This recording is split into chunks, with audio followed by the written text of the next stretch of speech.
إن الله وملائكته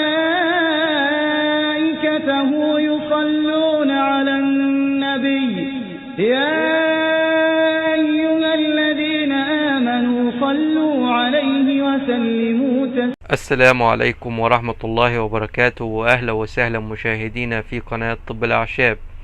واليوم معنا بإذن الله سنتعرف على علاج الكحة أو السعال للأطفال بأقوى الأعشاب الآمنة والفعالة، وكمان بتكون مجربة من قبل.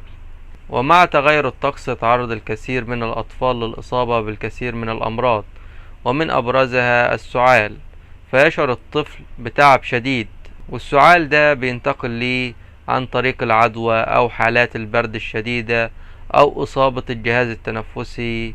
والنهاردة إن شاء الله زي ما قلنا لحضراتكم هنتعرف على علاج كل ده في أسرع وقت. وأول حاجة وأول عشبة معانا هي ورق التليو.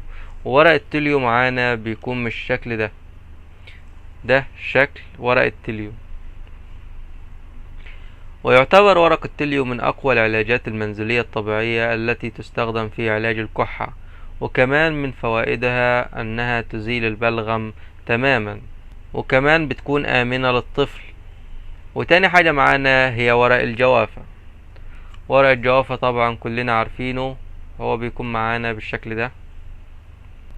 وطبعا ورق الجوافة من أفضل العلاجات للكحة أو السعال. ليه؟ لأنه بيقوم بتوسيع الشعب الهوائية ويحسن من عمل الجهاز التنفسي، ويعمل على زيادة الأكسجين الداخل للرئتين، ويعمل كمان على إذابة البلغم. وتالت حاجة معانا هي البابونج. البابونج بيكون معايا بالشكل ده. طبعا البابونج بيستخدم بكثرة في مجال الطب البديل، ويعتبر من أقوى النباتات في علاج الكحة. وآخر حاجة معانا هي لسان الثور. لسان الثور طبعا زي ما حضراتكم شايفين، لسان الثور بيكون معايا بالشكل ده. ونقدر نقول ان العشبة دي من ابرز الاعشاب التي تعالج الكحة، وطبعا هي فعالة جدا جدا.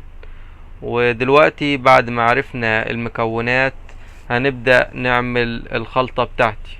هنجيب كوب فارغ ونحط فيه ورق الجوافة. اول حاجة ورق الجوافة لازم نغسله كويس ونتأكد ان هو نضيف. نحط ورقتين من ورق الجوافة، كمان نحط ملعقة صغيرة من البابونج ملعقة صغيرة معايا، وكمان ورقتين من ورق التليو، ونحط برضو ملعقة صغيرة من لسان الثور.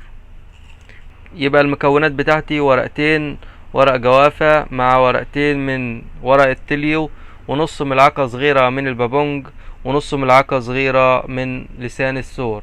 هنصب عليه المية المغلية، وبعد ما نصب عليه المية المغلية نغطيه لمدة 10 دقايق، وبعدين نبدأ ان احنا نضيف له ملعقة من العسل عشان يبقى طعمه متقبل بالنسبة للطفل. الخلطة دي مجربة وكويسة جدا، وانصحكم بيها لان هي جايبة نتائج كويسة جدا. هنشرب الخليط دياتي مرتين في اليوم، صباحا ومساء، وان شاء الله النتيجة هتكون مسهلة. كمان بننصح بدهن صدر الطفل بزيت السمسم، والقيام بتغطيته جيدا حتى يتعرق ويتم الشفاء السريع. وبكده بنكون وصلنا لنهاية الحلقة. يا رب الحلقة تكون عجبتكم وتكونوا استفدتوا منها. ما تنسوناش من الدعم، لايك للفيديو، اشتراك في القناة. وفي الأخير أقول قولي هذا وأستغفر الله لي ولكم، والسلام عليكم ورحمة الله وبركاته.